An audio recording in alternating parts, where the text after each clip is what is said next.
unprovoked invasion of Ukraine, which NATO and the whole world condemn. This is the worst military aggression in Europe for decades.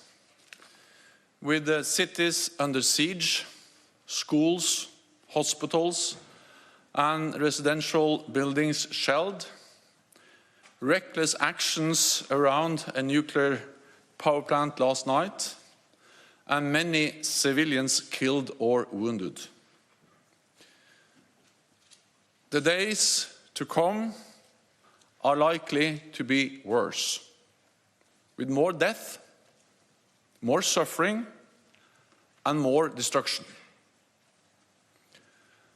As the Russian armed forces bring in heavier weaponry and continue their attacks across the country.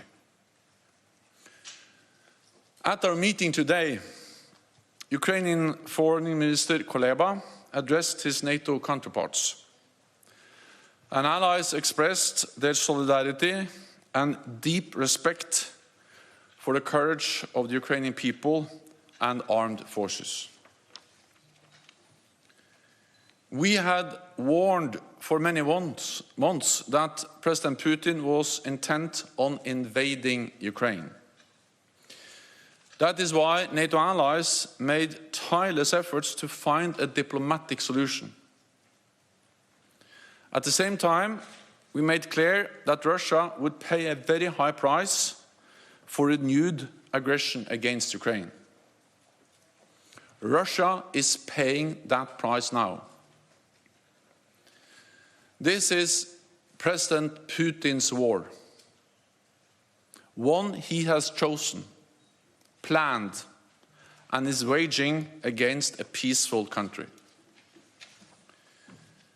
We call on President Putin to stop this war immediately, withdraw all his forces from Ukraine without conditions, and engage in genuine diplomacy now. NATO allies have stepped up support for Ukraine, helping to uphold the country's right of self-defense as enshrined in the UN Charter. Today, ministers addressed our immediate response to the crisis and the longer-term implications for Euro-Atlantic security. We have already strengthened our deterrence and defense on land, in the air, and at sea. Allies from North America and Europe have sent thousands more troops to the eastern part of the alliance. We are deploying the NATO response force for the first time, and we have over 130 jets at high alert and over 200 ships from the high north to the Mediterranean. We will continue to do what it takes to protect and defend every inch of NATO territory. NATO is a defensive alliance. Our core task is to keep our 30 nations safe.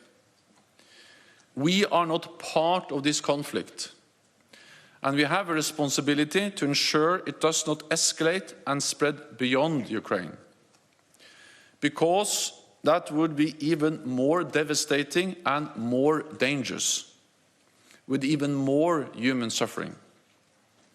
NATO is not seeking a war with Russia. The Kremlin's ambition is to recreate a sphere of influence and deny other countries the right to choose their own path. So ministers discussed the need to support partners who may be at risk, including Georgia and Bosnia-Herzegovina. Russia's aggression has created a new normal for our security, where fundamental principles are contested through the use of force, and we face the threat of conflict for years to come.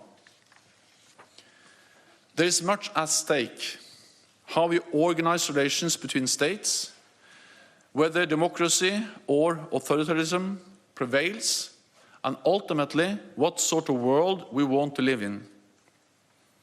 Ministers agreed that NATO's relationship with Russia has fundamentally changed for the longer term, but we remain committed to keeping channels for diplomacy and deconfliction open, to avoid any unintended escalation, misunderstanding, or miscalculation. There is one lesson we can already draw from this crisis. To keep our nation safe, we need North America and Europe standing together in NATO in strategic solidarity. At this dangerous moment, no country and no continent can go it alone. President Putin has failed to divide us. NATO is more united, more determined, and stronger than ever. We're also working closer with like-minded partners. Today we were joined by the European Union, as well as Finland and Sweden. In response to Russia's aggression, we have decided to strengthen our coordination and information sharing with Finland and Sweden. Both countries are now taking part in all NATO consultations about the crisis. And this afternoon, I will join a meeting of EU foreign ministers to address the crisis and our response.